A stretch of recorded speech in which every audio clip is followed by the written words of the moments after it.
email. She's Side View Radio, hanging out with Nikki Flores. Hi, what's up? We're sitting on tour with Aaron Carter. Yes. Let's talk about that. Okay, so the way that got hooked up is that my manager, Jason Sanchez, is also managing Aaron Carter, and has been a really, really good friend of his for a really long time. And Aaron and I have always known of each other and like never got the chance to work together. And he just kind of popped out and was like, "I'm going on tour, and I would love it if you were a part of it." And he like really stepped out on faith with me because we didn't really know too much about each other.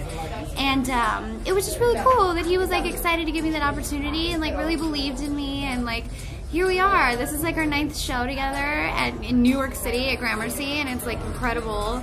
So I'm just like super stoked to be out here, and he's like a super sweet guy and has made this whole thing like so easy for me, and has really been like, he's even like mentoring a little bit. Like even when I do my sound checks and stuff, he'll come up and be like, "No, do this instead of that, because then you're gonna, you know, this sounds gonna be a lot better." And I'm like, "Oh, okay." So he's teaching me a lot. He's teaching me a lot, and he's really been there for me, so it's really cool. It's been an awesome opportunity. Actually, I heard backstage when he was complimenting your wardrobe tonight. So is that the kind of thing that we kind of looked to each other. Works. Yeah. We kind of like looked to each other for like right before we go on stage. Like, "Am I good? Am I good?" And I'm like, "Yeah, let me like rub you down with some oil really fast so you're really shiny on the stage for the girls." Like, it's really cool. It's like a family, and we all look out for each other, and it's awesome. It's been really cool.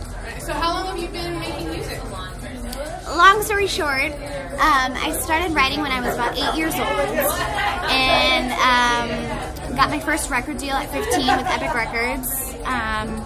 I made a full album that never got released. I was there for 4 years, and then I switched over to Interscope Records. That didn't work out, and then I was on Universal Republic Records for 2 years with Ryan Tedder, and he was producing my album. That didn't really work out either. And so over the course, I've been doing it professionally for about 10 years, but all the while I've been signed to Sony ATV Publishing to write music.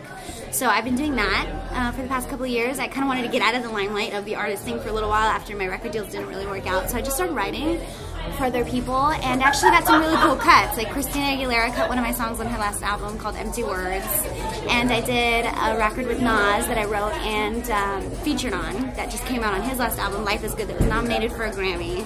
So that's pretty insane. Like I don't even know how to feel when I even talk about it because it freaks me out.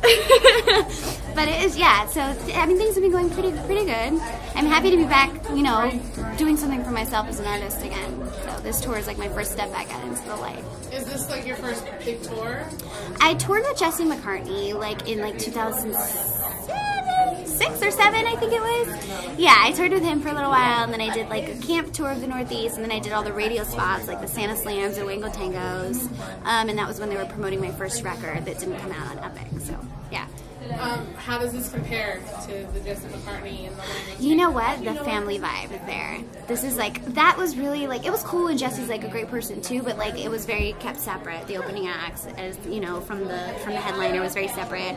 And here it's like we all pile into a van at the end of the night and tell stories and jokes and hang out and have the best time ever, and everyone is just really awesome. Like it's been such a cool, tight-knit vibe, and we're only on our 9th show. He has like 65, so we have a long way to go. But no, it's been really awesome. Yeah.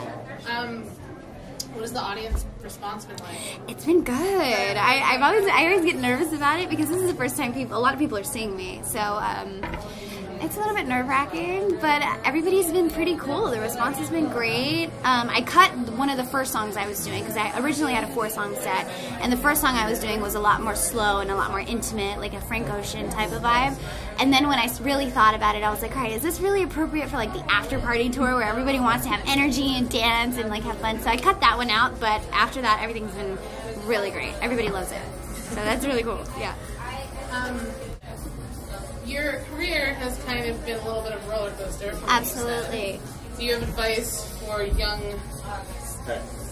trying up-and-comers? Yeah. Just stick it out, man. Like, it's really hard. It's been really, really hard. I would be lying to you if I said I was absolutely sane, because I'm not. there's been tons of ups and downs and a lot of disappointments. I've cried a lot of tears, but I've also had a lot of amazing things happen to me. And I think for someone that wants to do this, it's just like find something that sets you apart from everyone else, because you don't want to get lost in the millions of girls that are trying to do the same thing. So if you find something that makes you a little bit quirky or a little bit different, just stick it out, work really, really hard, make all the connections that you possibly can, and don't ever stop believing in yourself or feel like you have to live up to a standard that is not realistic. Who inspires you? I'm very inspired by my parents. My boyfriend, I've been with him for 5 years, and he's my foundation. I'm inspired by life events.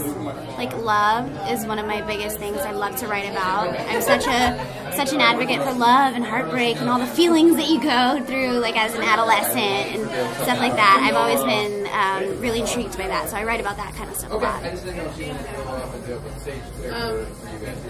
Do you have idols that like got you like wanting to be Mariah all day long. Mariah, Christina, Journey, the Eagles, U2, people like that. I grew up listening to a lot of like old 80s bands. My parents met in a ballad band, so they kind of like put me up on it. Whitney, obviously, a lot of the big divas and stuff like that. How do you feel about artists like Christina and Mariah and like Britney doing those reality shows to mentor the up and coming, kids? I think it's great. I think that's awesome. I think if you have a talent that you're willing to share with everyone to help, like that's what we all should be doing at the end of the day. Like, who are we to be selfish with something that was God-given? So I think it's awesome that they are putting themselves out there and helping other people reach their dreams the way that they did. And how do you feel about those kinds of shows? It's almost like, everyone so easily attempts to get a shot. I don't know. It's weird because as a person that works very closely in the background of the music industry with all the songwriting I do, I write songs for those shows. Like the final song you hear on The Voice or American Idol, I write for those types of things. So I kind of know the way it goes on behind the scenes, and I feel like it's very much made for reality TV shows and not so much to nurture a brand new artist. But I really am looking forward to seeing a show that does it the right way. I think Idol has gotten it pretty right a few times with Carrie and Kelly and people like that. Jennifer Hudson is a great one. But it's always more centered around like the TV show and the drama of it all. But I can't wait until there's a show that really focuses on the music. With Idol doing their thing, did you hear about like this new controversy with Kelly Clarkson and Clive Davis? No, but I'm sure it's a little bit crazy. I've heard stories. That basically like craps on her entire career. No way. She took to Twitter and was like, "This is what really happened." Yeah. So I don't know. Do you think it's all a show, or do you think that? I don't know. I know that the music industry is ruthless, and I know that like Clive Davis is obviously an amazing person and has given a lot of people incredible opportunities. I would love to have the opportunity to work with Clive in my lifetime. But you know what? Label heads can be son of a bitches sometimes, and you just kind of have to deal with it. They're doing their job. They know, a lot of times they know what's best. Kelly, I think, is an incredibly talented person. She has a beautiful voice. Love listening to her stuff, and she's a strong woman that's going to stick up for herself. And I personally have been in those situations where I've been in my label president's office and said, "This is what I want. If you're not going to give it to me," and he's, it's just kind of the way it goes. It's kind of like that always butting heads thing that's going to go on between two opinionated people that are working for the same goal. Yeah. So if you have your way, where do you see yourself in a year? I see myself finishing a record. I want to have an album done and out on iTunes for people. I've had some incredible fans that have been sticking behind me for 10 years now, and it's like, God, it's time to give them something to listen to. So I would love to have a record done with some of my favorite producers.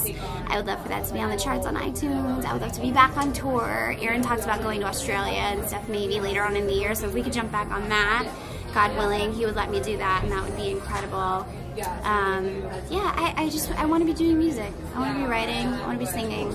Well, the advent of all the things online that you can, like, a lot of people will self-produce now, too, not on labels. Right, it's all indie. So do you think that you could maybe swing that? Well, that's kind of the change. That's kind of the change I've been applying to my new approach to everything. Because before, the first 3 record deals I had, I would kind of go in and be like, yeah, I can sing and I can write, and what do you think I should do? And they would kind of try to lead me in all these different directions, and it's like, no one is gonna be. It's never gonna be as organic unless it comes from me.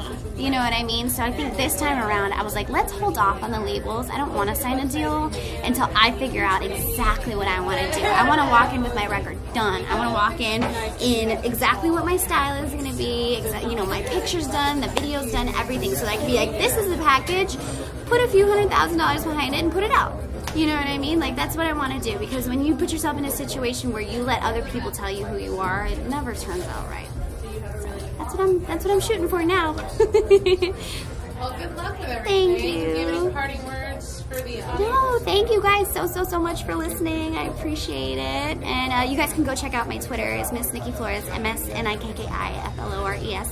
And my website, I have a bunch of free songs up on my website. It's just NikkiFlores.com. So I'd love for you guys to check it out. Thank you so much. Bye.